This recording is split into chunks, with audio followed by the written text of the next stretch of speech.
Bismillahirrahmanirrahim. Assalomu alaykum va rahmatullohi va barakatuh. Aziz tomoshabinlar, mana bugun sizlar bilan Alloh taoloning fazli karami bilan siz azizlarning qarshingizda turibmiz. Bugundan yangi bir loyiha ustida ish boshladik inshaalloh. Bosqichma-bosqich ba'zi amallarni, balki ba'zi ibodatlarni to'g'ri bajarish haqida ko'rsatuvlar tayyorlashga qaror qildik. Bunda har bir amalni qanday bajarishni birgalikda o'rganamiz inshaalloh. Bugungi ko'rsatuvimiz tahorat haqida, ya'ni tahorat qanday qilinishi, tahoratgacha bo'lgan amallar haqida va uning fazilatlari va undan ehtiyot bo'lish kerak bo'lgan ba'zi kamchiliklar haqida to'xtalib o'tamiz. Tahorat nima? Tahorat Alloh taologa qurbatni niyat qilib, ya'ni yaqinlikni niyat qilib, ibodat qilyapman degan niyat bilan maxsus a'zolarni yuvishga aytiladi. Tahorat umuman bizning tilda aytganda bu poklanish degani. Kichik betahoratlikdan, kichik hadaslardan poklanishga aytiladi. Tahorat o'zi aslida juda fazilatli amal. Alloh subhanahu va taolo Qur'oni Karimda innalloha yuhibbut tawwabin va yuhibbul mutatahhirin. Alloh taolo tavba qiluvchilarni va mudom poklanib yuruvchilarni yaxshi ko'radi deydi. Va bundan tashqari tahorat ba'zi amallar uchun shart qilingan, xossatan namoz uchun eng muhim shartlardan biri bu tahorat. Payg'ambar sollallohu alayhi va sallam la solata liman la wudu'a lah va la wudu'a liman lam yadhkur ismallohi alayh. Tahorat yo'q odamning namozi namoz emas va Allohni zikr qilmasdan boshlangan tahorat tahorat emas deb marhamat qilganlar. Endi esa bevosita tahoratni qanday qilishga, qanday bajarishga kirishamiz va buni imkon qadar sizlarga yengil va sodda uslubda yetkazishga harakat qilamiz. Demak, birgalikda tahorat qilishni o'rganamiz.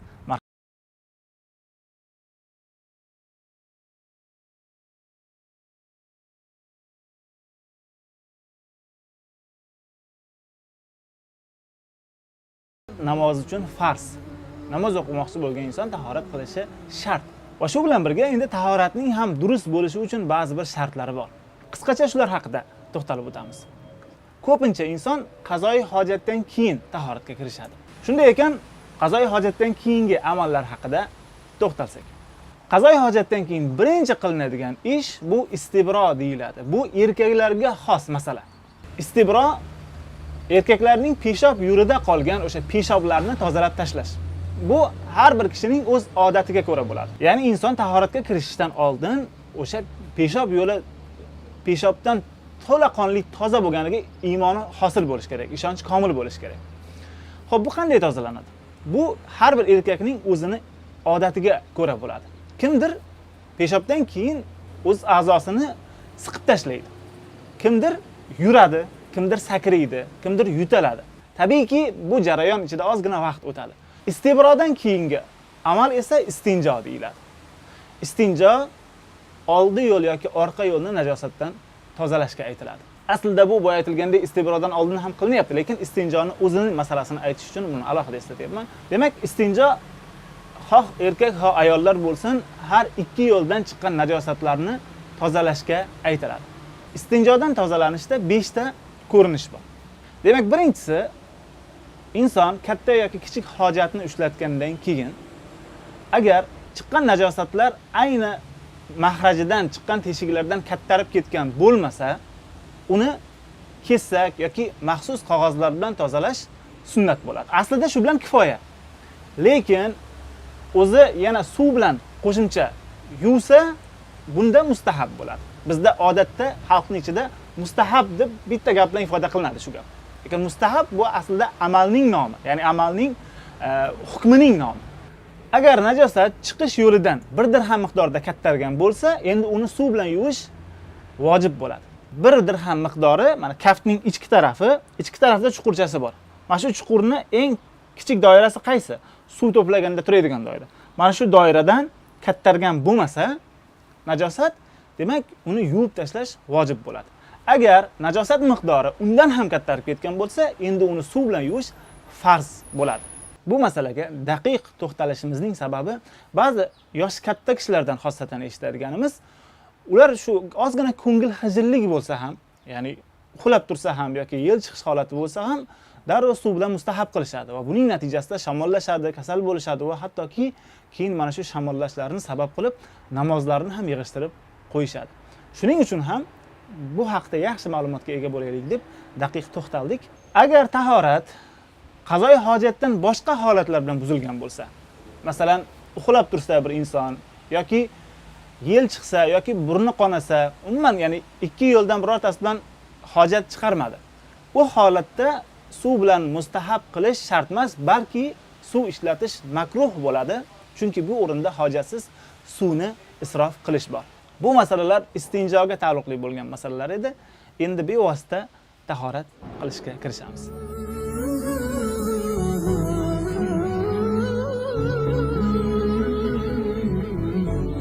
Endi tahoratning o'ziga taalluqli bo'lgan masalalarni birgalikda ko'rsatamiz.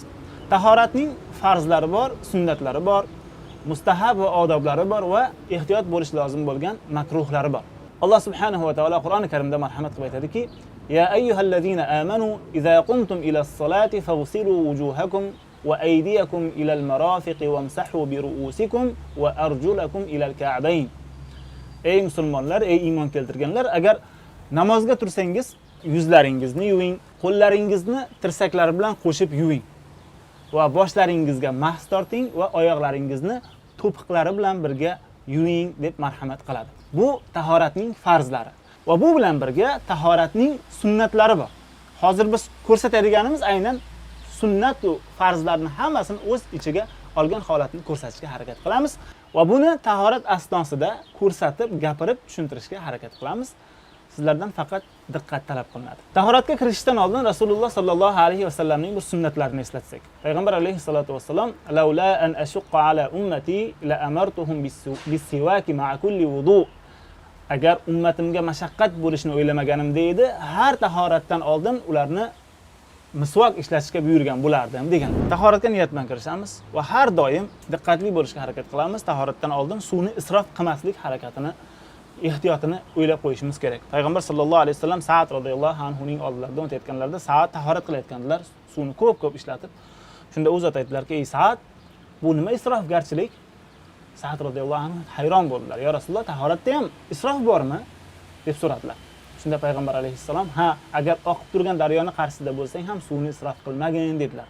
Demak, oqib turgan daryoni qarshisida suvni ehtiyojdan oshiqcha ishlatish ham bu isrofga kirar ekan. Shuning uchun tahoratni ibodat qilayotgan paytimizda ayniqsa isrofdan tiyilishimiz kerak. Alloh taolo isrof qiluvchilarni yaxshi ko'rmasligini Qur'oni Karimda bayon qilgan. Birinchi amal tahoratning o'ziga tegishli bo'lgan niyatlarimizni to'g'rilab, qurbatni niyat qilib qalbimizda va bismillah deb tahoratga kirishamiz. Bismillah.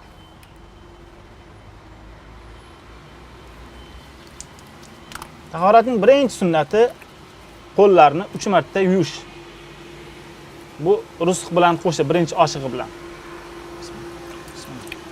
Bu orada tahlil qilish ham tahoratning sunnatlaridan.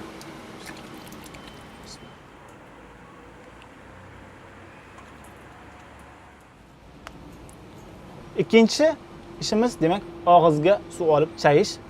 Bunda 3 marta suv olib chayqaymiz va biri mubolag'ali bo'lishligi kerak.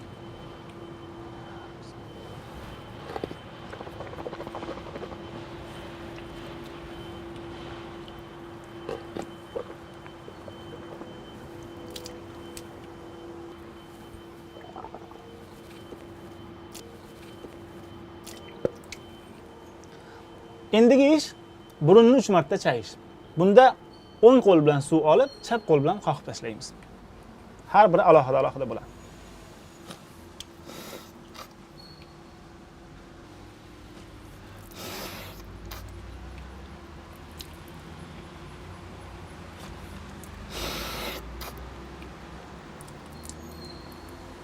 Bu ham tahoratning sunnatlaridan. Va keyingi amal yuzni 3 marta yuvish. Yuzning chegarasi soch chiqqan joydan bu jog'ning ostigacha. Yon taraf chegarasi esa bu quloqning yumshoq joylarigacha, har ikki taraf. Mana shu doira yuvilishi shart.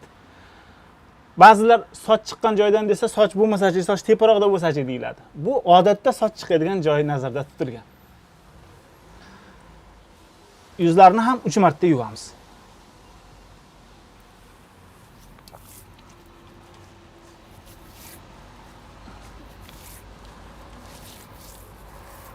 Boya aytilgandek, yuzda ham o'ng qo'l bilan yuvamiz, chap qo'lni faqatgina burun qoqishga va oyoqlarni yuvishga ishlatamiz.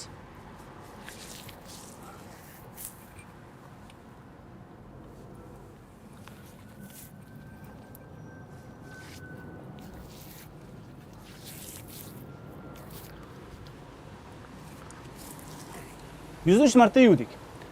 Yuzda yana bir masala bor, bu soqol masalasi. Agar soqol siyrak bo'lsa, albatta uni tagiga suv yetkaziladi. Agar yuzdagi soqol qalin bo'lsa, tagiga suv o'tmaydigan, uni ustidan bir marta suv yurg'izish shart bo'ladi. Bir marta. Soqol yuzdan osilib turgan qismi bo'lsa, agar unga masx tortib qo'yiladi va ostidan bir marta tahlil qilinadi. Barmoqlarni bunday kirgizib, ko'tarib qo'yiladi. Demak, yuzni yuvib bo'ldik va bu yuz, boya aytilgandek, tahoratning farzlaridan. Endigi navbat qo'llarni tirsaklari bilan qo'shib yuvamiz.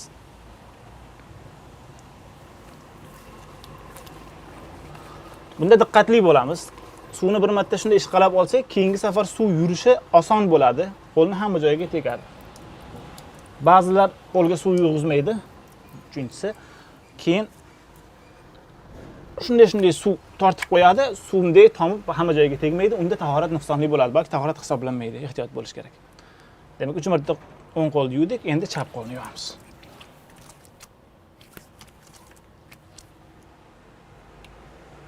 Chap qo'l ham xuddi shunday.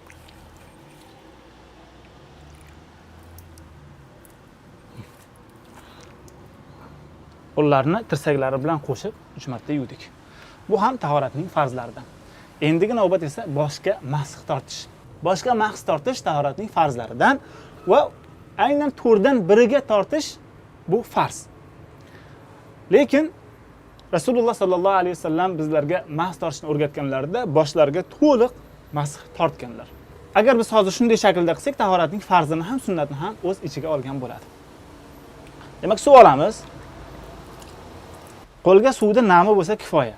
Aslida o'sha a'zolardan qolgan suvni nami ham kifoya qilardi, lekin masx tortilgan qo'y bo'lmasligi kerak. Demak, mana shu namda endi qo'lning ichlari, mana shu yerlari boshga tegishi shart. Ikkita barmoqlarni esa quloqlarga masx tortishga ishlatamiz. Soch chiqqan joydan boshlaymiz. To'la to'kis. Keyin quloqlarning ichi, orqasi va kafning orqasi bilan bo'yinga bitta masx tortib qo'yiladi. Bu bir marta qilinsa kifoya. Boshqa masx 3 marta qilinmaydi, bir marta tortiladi. Keyingi navbat va oxirgisi, bu ham tahoratning farzi, oyoqning to'piqlari bilan qo'shib yuvish. Bunda ham diqqatli bo'linadigan narsa shuki, oyoqlarning barmoq oralari ham yuvilishi shart. Qo'l barmoqlarini kiritib yuviladi va tovon orqasidagi mana bu chuqurchalar bo'ladi. O'sha chuqurchalarga ham diqqatli bo'lamiz, suv tegishi shart bo'ladi. Demak, o'ng oyoq yuvib bo'lindi. Chap. Oyoqlarda ham chap qo'lni ishlatamiz. Ya'ni oyoqlarni yuvishda. Demak, yaxshilab yuvildi. Payg'ambar sallallohu alayhi vasallam kim chiroyli tahorat qilsa va tahoratdan keyin ashhadu an la ilaha illalloh va ashhadu anna Muhammadan abduhu va rasuluh Allohumma ja'alni minat tawwabin va ja'alni minal mutatahhirin desa, unga jannatning 8 ta eshigi ochiladi va u xohlaganidan kiradi dedilar. Bu qilganimiz tahorat edi. Endi bu tahorat bilan namoz o'qishimiz, mushafni ushlashimiz va yana boshqa tahorat shart bo'lgan ibodatlarni bemalol bajarishimiz mumkin bo'ladi. Alloh taolo hammamizni mudom poklanib yuruvchilardan va ibodati maqbul bo'lgan bandalardan qilsin. Assalomu alaykum va rahmatullohi va barakatuh.